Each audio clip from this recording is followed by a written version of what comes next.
Bom dia, gente. Quero agradecer aqui a participação, né, de estar podendo falar sobre esse tema, que essa primeira página eu só mudei aqui a data. E essa primeira página aqui que eu fiz para contar sobre a violência psicológica, que é o tema que eu estou trabalhando, né? Que é sobre os complexos e sombras e a cultura da violência psicológica. É um tema que me atravessa bastante, então, na hora de construir esse texto, acho que é a primeira vez que eu falo desse tema de uma forma mais leve e mais integrada comigo mesma também. Acho que as outras vezes que eu tratei desse tema ainda foi muito sofrido e demandante falar. Dessa vez foi mais leve falar sobre isso. E foi bem simbólico para mim na hora de montar essa primeira tela, né? Que eu usei imagens que foram muito importantes durante o meu processo, assim, de entrar em contato com esse tema e tomar consciência sobre esse tipo de violência. Então, aqui são imagens que fazem sentido para mim nesse sentido. Então, eu trouxe a série Made, que é uma série que, para mim, fala muito sobre a violência psicológica, trabalha bastante isso e a importância da conscientização em relação a esse tema e como ele é invisibilizado e como as pessoas não percebem a existência dele, né? De quando a pessoa está numa violência psicológica, e nem mesmo a pessoa e muitas mulheres por conta da própria estrutura patriarcal. Essa imagem aqui, que é uma imagem que vem do livro da Silvia Federici, O Caliban e a Bruxa, foi uma imagem que me impactou. Eu fechei o livro várias vezes enquanto eu lia e, e foi bem desafiador também entrar em contato com isso. Trago aqui um gráfico da Valesca Zanello que vai mostrar sobre essa inconsciência em relação à construção desse tipo de violência, né?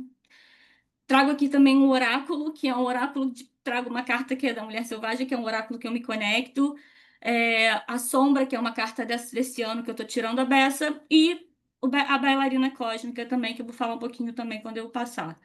E aqui tem algumas falas da Alex, né, durante a série, que vai mostrando ela tendo consciência da violência psicológica que ela vive. E a travessia disso. Bom, como eu falei, esse é um tema que também me atravessa por conta da minha história pessoal, familiar e coletiva. Então, em várias camadas ele me atravessa e também ao longo da leitura desses livros, não foram livros os livros que eu estou trazendo aqui não foram livros que eu li só durante a pós, são livros que eu estou lendo desde 2018 e o processo de entrar em contato com esses livros e essas leituras foi muito doloroso e difícil também psiquicamente de entrar em contato e ler, né? Solitário e muito doloroso. Mas também fui buscando ferramentas através dos rituais, através do livro Mulheres Correm com os Lobos, de contato com outras mulheres, para poder ir ressignificando essa dor que foi atravessada e, ao mesmo tempo, também revivi violências da minha infância durante esse processo, que foi num processo de autoconhecimento, prática de meditação, enfim, que para mim esse Barba Azul, que eu vou falar mais à frente, voltou e eu tive que ressignificar e olhar para tudo isso. Então, o objetivo do meu trabalho é discutir os impactos da violência psicológica na autoestima e autonomia da mulher, contextualizar historicamente a construção e subjetividade feminina, refletir à luz da psicologia junguiana sobre complexos culturais e sombras coletivas e caminhos de elaboração, memória, crítica e transformação. Eu busco trazer aqui um resgate, a importância do resgate da história das mulheres, né, para a restauração da dignidade psíquica, porque houve um apagamento dessa história. E a justificativa aqui é que a violência psicológica justamente é uma das formas mais invisíveis de violência e ela é naturalizada, né? Uma forma de abuso muito naturalizado. E o artigo busca integrar tudo isso. Essa carta que eu tirei da bailarina cósmica para mim foi muito simbólica, porque ela traz essa bailarina, né, que é dançando livremente, e conecta com as religiosidades mais ligadas ao feminino, que traz o contato com o corpo, com o prazer, e não simplesmente obedecer e ficar ali estático.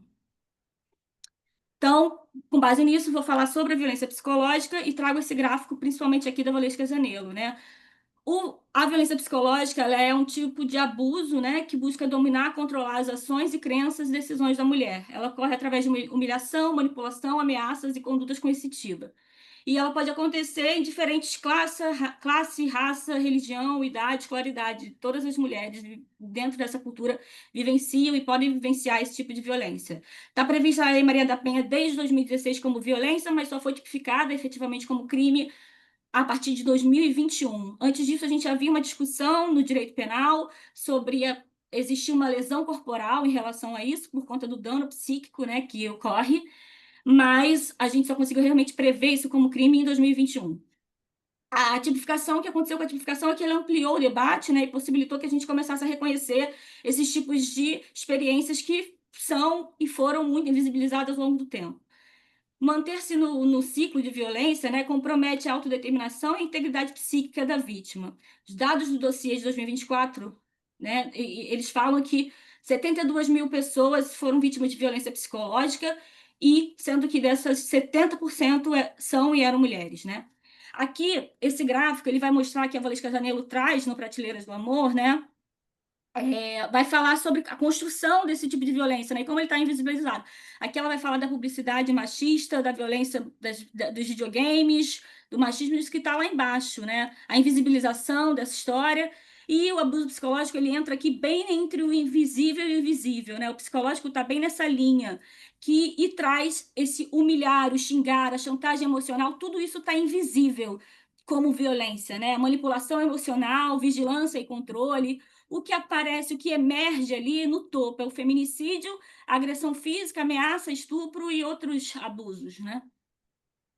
Bom, com base nisso, eu entro aqui, de fato, na questão da história. Esses livros foram livros muito importantes durante esse processo, e como eu falei, né, foram livros que me possibilitaram conectar com esse assunto, mas também foi um sofrimento psíquico diante do que eu lia e o que eu entrava em contato. Essa aqui é a imagem que a Silvia Federici traz, que mostra que acontecia com uma mulher que falava demais durante a Idade Média, né? Durante o período da caça às bruxas, né? Que ela era aqui, tinha esse capacete segurando na língua e ela andava de rédeas, né? Pela sociedade, era desfilada com essa mulher de rédea porque ela era uma resmungona demais. E aí eu começo uma das leituras que depois do Caça às Bruxas, né? Veio a leitura dessa Mary Stone, que ela vai falar sobre a história de quando Deus era mulher, né? Então ela vai trazer aqui o mito de Marduk, que ela diz que quando houve o assassinato da deusa, houve uma substituição da autoridade feminina por dominação masculina. E aí, com isso, houve mudanças das leis, legitimação da violência, estupros, punição duplas e controles de corpos. Com essa mudança das leis, principalmente, as mulheres acabaram sendo punidas diante das situações de estupros dos homens. Então, quando acontecia, ela traz um relato bizarro, assim, de quando na mudança da lei, quando uma mulher era estuprada, quem pagava a conta era a filha ou a esposa do estuprador depois, né? Então, como a mulher acabou passando a ser vítima disso tudo, das consequências das ações dos homens também, tendo que se responsabilizar por essas situações. A Gerda Leder vai falar que o patriarcado ele é criado, né? Uma construção que demorou 2.500 anos e reforçada pela família, lei, costumes, metáforas, enfim. Foi uma escravização da sexualidade feminina que fez essa construção desse patriarcado, né? A tirada de poder, enfim, de formas de viver. A Silvia Federici já vai falar que isso aconteceu, peraí. Na transição, o ponto crucial foi na transição do feudalismo para o capitalismo, né? Em que a exclusão do trabalho das mulheres da via pública, né, configurou essa forma de feminilidade, né, que passou a ser ideal, a esposa ideal, que deveria carregar características como obediência, passividade, castidade. Essa perseguição também mudou, né? Trouxe marcas na psique coletiva, porque tirou as mulheres da forma de trabalho que elas tinham, de formas de elas se identificarem com a vida. E a Rose Muraro, ela falou que 85% das mulheres foram vítimas das caças bruxas, né? E eu achei super interessante quando eu entrei em contato com esse tema, porque eu comecei a olhar para ele sozinha, né? Assim, em termos assim, porque a gente estuda muito sobre a Inquisição no processo penal, mas não era assim, discutido sobre quem era, por que isso surgiu, né? Que era realmente essa caça às bruxas. A gente sempre ouvia que isso era um mito, essa coisa da caça às bruxas. Então, para mim, acho que foi doloroso entrar em contato com essa história e saber que isso realmente aconteceu, que também atravessa a própria história minha pessoal, de certa forma. É, Aqui eu acho que me faltou falar que essa questão da construção da feminilidade feminina, né, que foi algo que eu não coloquei no artigo, mas que eu acho importante diante do atravessamento de raça, né, e classe também, é que a Angela Davis, por exemplo, ela pontua que essa questão da construção da feminilidade é algo que sempre as mulheres brancas começaram performar diante disso, né? E como foi difícil para as mulheres negras que sempre trabalharam, tinham sempre não precisaram sair para o trabalho, né?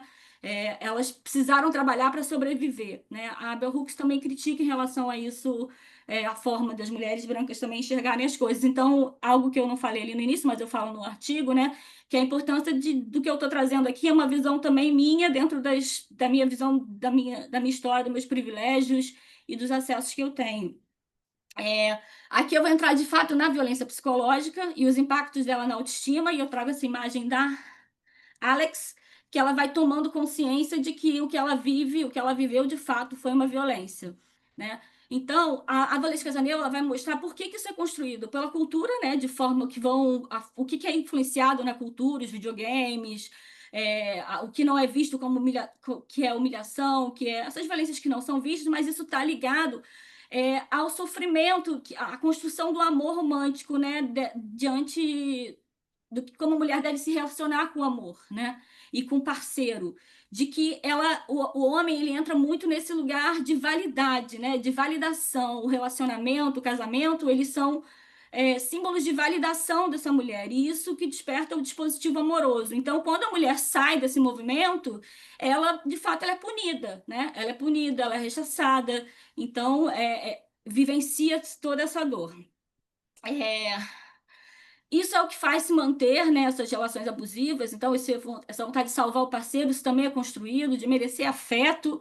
E a série Made ela vai mostrando isso. Um dos contos que, para mim, foram chaves nesse processo, e que acho que é para muitas mulheres, é o conto do Barba Azul, porque, para mim, ele mostra a descoberta do patriarcado, né? Que você vive numa sociedade que parece que está tudo ok, está tudo certo, de certa forma, que é assim que se vive, mas a mulher começa a abrir, não, quando ela desperta para a curiosidade dela e para a criatividade, ela descobre que todas essas mulheres foram mortas e que isso de fato é uma construção social que não é naturalizado e que não foi de fato construído. Então, esse resgate é um processo doloroso psiquicamente também, porque você precisa entrar em contato com essas mulheres mortas. Enquanto você entra em contato com essas mulheres mortas, o Barba Azul vem atrás também, querendo te punir, né? E te matar também internamente. Então, ele existe dentro da gente e também externamente, de certa forma. De certa forma, não, mas sim com a construção, né? Então, eu falo que o patriarcado, na verdade, ele funciona como um gaslight estrutural, né? Levando a mulher a duvidar de si mesma o tempo inteiro. Porque quando ela desperta para a violência que acontece, o que acontece é que ele acaba punindo ela, né? Então, a gente se pune também se por conta do nosso processo interno, né? Duvidando de si mesmo, e tudo isso é uma construção social. Por isso que sair desse movimento é muito difícil e doloroso, porque o externo muitas vezes não contribui também, em regra. Então, e aí, com base nisso, eu conecto com os complexos culturais, isso tudo que eu trouxe, né? Porque eles atuam além do indivíduo, moldam crenças, ideias e comportamentos. Isso impacta a socialização feminina, gerações de controle, desrespeito, apagamento, legitimados como amor e cuidado. Isso traz uma naturalização e apagamento da história e dificulta que a gente identifique os abusos psicológicos que são instalados como sofrimento psíquico, né? E silenciado. E a sombra coletiva está nisso, né? Do que a gente não pode acessar raiva, não pode acessar essa dor e silenciamento, né? Então reprime-se muito isso e quando isso vem à tona não consegue lidar muitas vezes. Por quê também? Porque foram cortados rituais, grupos de apoios, símbolos que possibilitam que a gente se reintegre com essa história, né?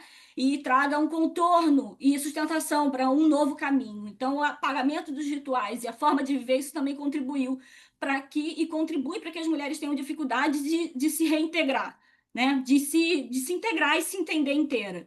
Então, para mim, a cura coletiva, né, que eu trouxe esse aspecto, para lembrar que isso tudo foi silenciado e a busca desse artigo também, de forma introdutória, é trazer uma restauração da dignidade e da presença inteireza das mulheres, para que toda mulher possa, de alguma forma, se tornar mais inteira. Aqui eu trago um agradecimento desse lugar que eu estou começando a fazer os atendimentos já, com as outras linhas que eu atendo, e quero agradecer vocês pela oportunidade de estar podendo falar desse assunto que me atravessa tanto e de uma outra forma agora, e descobrindo formas de lidar com ele, né? Durante os sonhos foram muito importantes para mim no meu processo. Isso eu não trouxe, mas no meu processo individual foi muito importante. Obrigada. Então, pessoal, deixo a Cris e o Jorge começarem dessa vez e eu fecho. Eu tenho... Magna, bom te ver, bom dia. Prof. Magna na sala. Se quiser perguntar aí também, fique à vontade. Então, quem começa? Jorge ou Cris? Vou começar aqui então. Ai, Rafa, muito obrigada. Não só pela sua escrita, né, que depois a gente vai ler, mas como também pela maneira presente, né, e emocionada que você apresentou o seu trabalho, né, e a gente compartilha, né, de algumas, eu, né, especificamente compartilho de algumas coisas que você trouxe, né, de como é difícil, né, ler esse Boia Bruxa, que a princípio deveria ser um livro, aspas, né, mais, né, aspas, muitas aspas aqui técnico, né? E é um livro que é difícil, né, de digerir, né? Muito complicado, né? A série Made é perfeita, né? Porque ela traz aquela questão, mas ele nunca me bateu, né? Então, onde é que está essa violência se eu não tenho nenhuma marca no corpo? Então, achei essa série super interessante também, né?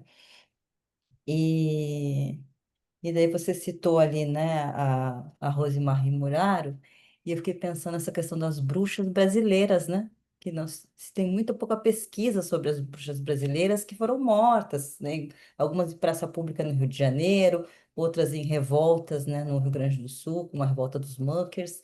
Então, é muito importante você trazer isso, a gente, né, precisa trazer isso à tona, né? As bruxas de Salem nos Estados Unidos, que é mais famoso, enfim, mas toda essa caça às bruxas foi fora da Europa, né? E que realmente dizimou milhares e milhares de mulheres, né? Tem dados aí muito impressionantes sobre esses números de mulheres mortas, né, a partir da Inquisição, especialmente já num período mais recente, né, e não na Idade Média, como se imagina. Então, muito obrigada, parabéns pelo trabalho e continue aí nessa trilha de pesquisa. Parabéns. Bom dia, Rafaela. No Grande Sertão Veredas, obra magistral de João Guimarães Rosa, pela voz do Riobaldo, ele diz: viver é muito perigoso, e o que a vida quer mesmo da gente é coragem. Rafaela, a sua monografia se destaca pela coragem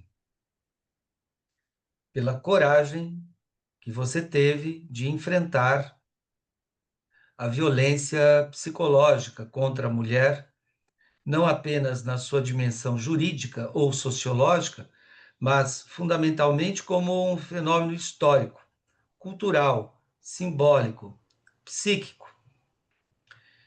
O seu texto é carregado de emoção, mas também de uma verve teórica, articula com muita densidade conceitos de complexo cultural, sombra, coletiva, mostrando como que essas estruturas inconscientes moldam práticas de inferiorização e silenciam a subjetividade feminina.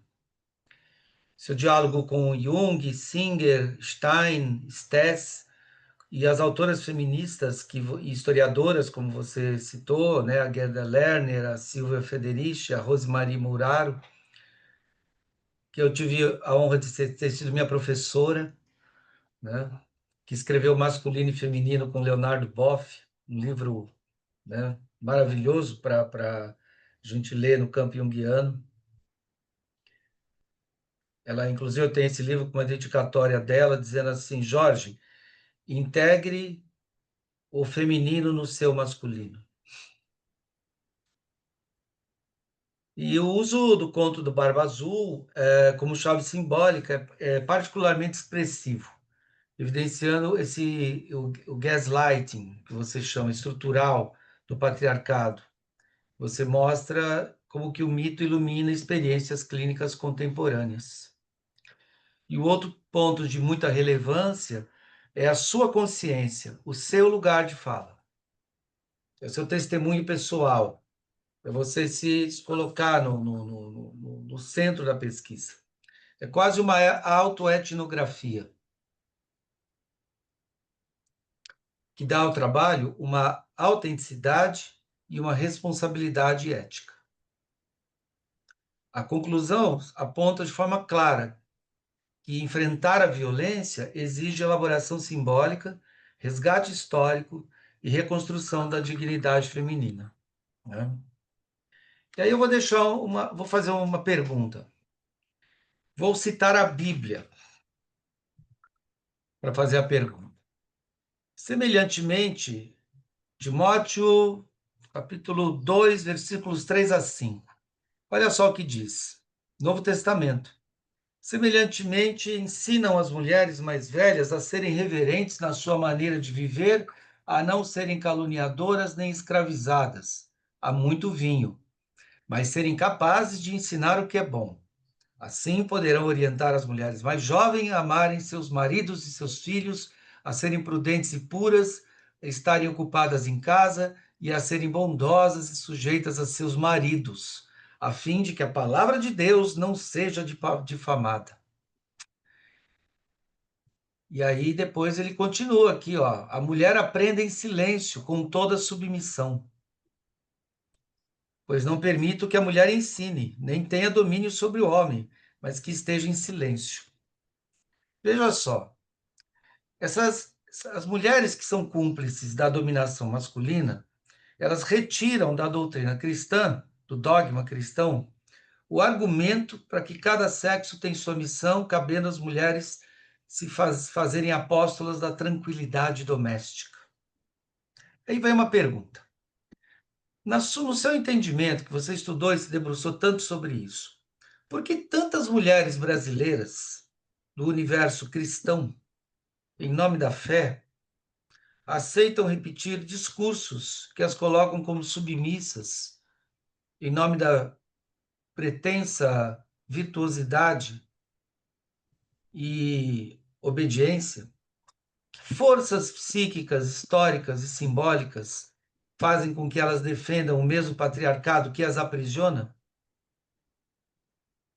E como que a psicologia analítica pode contribuir para transformar esse silêncio cúmplice em narrativas de autonomia, na qual a fé se reconcilia com a liberdade e a individuação feminina? É isso. Obrigada, Jorge. Obrigada pela pergunta. Difícil, vou tentar aqui falar o que eu sinto, né? O que faz sentido, até porque eu não tenho como responder por todas as mulheres, por mais que a gente pense sim, mas eu vou tentar aqui. Eu acho que isso dialoga muito justamente com essa performa que a gente é construída a ter, né? A performar. O tipo de validação que a sociedade impõe para a gente é esse, né? Buscar ter um relacionamento saudável, saudável, né? Mas ter esse cara, um Deus também, né? A construção de um Deus. Então não existe esse feminino apagado, né? Um feminino sempre mais submisso e maternal, né? Então o apagamento dessa história para mim é crucial nessa questão. E a validação, porque as mulheres acham que estão fazendo certo, né? Pô, me disseram que era isso que eu tinha que fazer, e agora eu tô sofrendo um monte de punição aqui, eu tô entendendo. Então, sair, eu acho que o tomar consciência disso é o difícil, assim, né? O elaborar. Por isso que eu acredito que esses contos que tragam essas histórias e mostram pra gente a importância de a gente entrar em contato com a raiva, conhecer outras histórias de mulheres, né? Estar em círculo. E práticas que possibilitam que a gente reconecte com o corpo, né? Que a gente possa sentir. Porque a gente também é construído no racional, cabeção. Então, quando a gente não consegue sentir, nomear nossos próprios sentimentos e reconhecer eles, é muito mais demandante. Quando isso é caçado na sociedade, né? Não é legitimado, e quando alguém faz é coisa de bruxaria, coisa de louca, né? Então, eu acho que tem um pouco disso. Não sei se eu consegui responder tudo. Acho que Plenamente. sim. Espero que você prossiga sempre, né? Continue com essa coragem que vem de coração. E o coração é o nosso principal veículo de pensamento e de intuição. Muito obrigado por esse trabalho e pela sua coragem de enfrentar e enfrentar-se.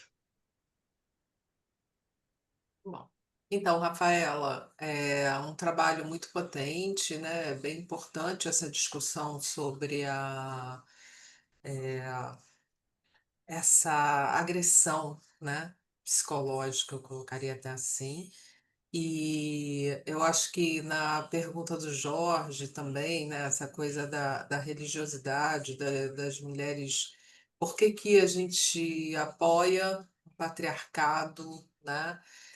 Eu acho que um ponto a ressaltar, Jorge, aí na tua pergunta também, é que a Bíblia ela é escrita por homens, né? E esse eu acho o ponto fundamental. Geralmente esses livros eles são escritos por homens, né? Então, eu acho que aí começa o abuso psicológico, né? Eu acho que esse trecho que você leu representa muito o trabalho da Rafaela, porque aí tem o início, o abuso psicológico, né? É o homem definindo o lugar que a mulher deve ocupar na sociedade, né?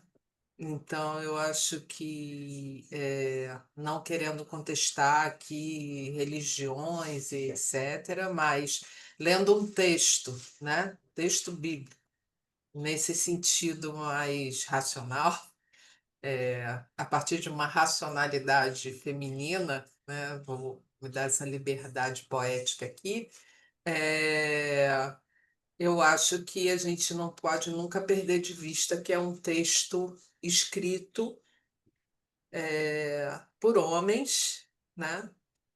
A partir do olhar masculino sobre qual é o papel que uma mulher deve ocupar.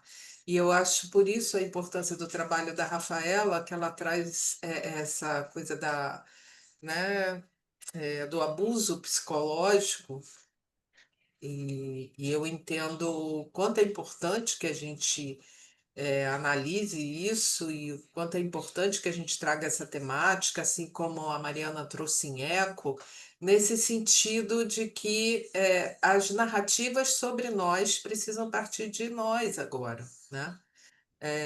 Nós precisamos falar sobre nós, né? E precisamos falar o quanto muitas vezes os homens não percebem por estar. A Rafaela também trouxe um ponto interessante quando ela apresentou e falou da questão dos privilégios dela, de mulher branca, desse lugar, desse nosso olhar, né? Isso é importante também a gente ressaltar, e eu acho que também para os homens é importante olhar para esse lugar de privilégio que durante muito tempo não foi olhado e continua não sendo olhado muitas vezes, né? Então, seu trabalho é muito importante para trazer à tona esses tópicos e tal. Acho que a gente precisa mesmo falar sobre esses temas. Então, parabéns, muito legal. Você continue aí com toda essa potência, superando, né? Eu acho que abuso psicológico, todas nós mulheres sofremos, e achei o Jorge trazer o exemplo bíblico maravilhoso para que a gente perceba o quanto esse abuso ele está nas entrelinhas de tudo que a gente faz e que por isso a gente ainda se coloca nesse lugar, né? Porque você ouve o tempo todo qual é o seu lugar. Então, por isso a importância desses debates e que a gente traga à tona esses textos mesmo, essas discussões, para que a gente possa estabelecer, a partir de nós, do nosso pensamento, qual é o nosso lugar, né? Enquanto cidadã, enquanto pessoa, né? Porque isso foi, eu diria até mais do que 2.500 anos, né, Fábio? Eu acho que essa é uma constituição mais antiga. Então, muitas vezes é difícil para a gente entender, né, que o Jorge trouxe como uma mulher apoia, por exemplo, um candidato que fala que mulheres têm que ganhar menos porque engravidam. Como assim, né? Mas é dentro dessa lógica. Tá, é tão antiga, né? É tão antigo esse lugar que está dentro dessa lógica. Então, vou passar aqui a fala para a Magna, parabéns. Ó, um texto que mobilizou tantas discussões, tá vendo? Diga aí, Mag. Oi, gente, bom dia. Eu estava aqui quietinha desde o início, só levantei a mão porque a Andréia me viu agora e me destacou, eu vou aproveitar então. Queria cumprimentar todas vocês, né, que fizeram essa fala no primeiro bloco. Muito boa essa curadoria também de colocar esses 4 projetos juntos. Adorei. É, e e uma coisa que fiquei pensando o tempo inteiro é o quanto que as nossas histórias, as nossas narrativas, as nossas biografias acabam sendo ressaltadas nos nossos processos acadêmicos, e que bom, né? Porque durante muito tempo isso poderia ter sido foi visto como menos-valia dentro da academia, e aqui o seja não, assim, a gente ressalta experiências pessoais o tempo inteiro e de uma forma muito coerente com a teoria, em nenhum momento menos qualificada do que você falar em terceira pessoa, né? E a gente está falando de nós estamos aqui trabalhando para a saúde mental, analistas, terapeutas, psicólogos e psicólogas. Então, muito importante a gente falar desse sofrimento psíquico também com essa forma de responsabilidade social. Queria fazer um relato muito breve que há muito pouco tempo atrás eu até fiz um vídeo no Instagram sobre isso. Eu não tenho o hábito de fazer vídeo no Instagram, mas eu fiz um vídeo sobre isso. Tem a ver com o primeiro e o último trabalho. Eu tive um diálogo no WhatsApp com uma pessoa que foi extremamente violento. E eu peguei esse diálogo, queria compartilhar essa experiência com vocês. Peguei esse diálogo, copiei, colei no chat GPT e perguntei ao chat GPT se eu estava sofrendo violência psicológica. E o chat GPT não só me disse que sim, como ele fez uma petição colocando todos os termos da Lei Maria da Penha, provando que eu estava sendo violentada, e não só violentada, né? Que a Rafaela fala no trabalho dela, que a partir de 2021 a violência psicológica já era reconhecida, mas a partir de 2021 é considerada um crime. E eu fui vítima de um crime. E eu fiz questão de fazer esse vídeo para mostrar isso, né? Então, acho que é importante a gente ter essa consciência também. É importante a gente entender a ferramenta da inteligência artificial não como substituição de nenhum outro profissional, mas nem de saúde, muito, nem de justiça, né? Nem de advogados, nem de profissionais de saúde mental. Mas é importante também a gente usar todas as ferramentas possíveis para a gente se proteger e enfim, e poder também compartilhar essas experiências. E eu queria trazer compartilhamento com vocês.